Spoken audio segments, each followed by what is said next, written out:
Sitten.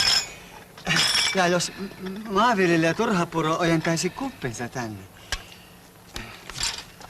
Saadaan juoda. Minä sitä olen opetellena juomaan kahviakin ilman kermaa. Siinä kun on sitä parkkihappoa. Minä taas en käytä sokeria, se liho. Antaapas olla vaan. Minä en käytä enää kahvia ollenkaan, kun siinä on tätä nikotiinia. Minä otan vaan pelkästään sokeria ja kermaa. On ehkä helpompi.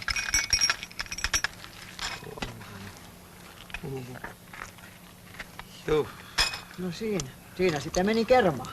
Jota paljon menee sokeriakin. Omien laskujen mukaan tommonen 60 palaa litraa kohti on just passeli.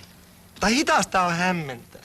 Voipihan sitä juota kerman päältä ja syötä sokerit lusikalla kupin pohjalta. Siinä sitä voikin isi olla itse.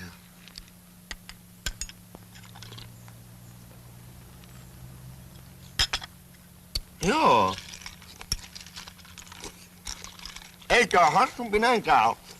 Näin kiinni, tää voikin olla parempi systeemi.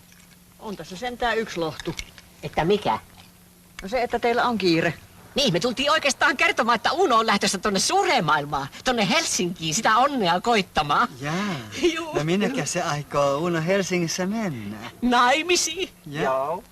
Naimisiin? No joko se vaimo on katsottuna valmiiksi? Ei, mutta Uno on käynyt naimisiin menokurssin kirjeopistossa. Ja kirjapistossa.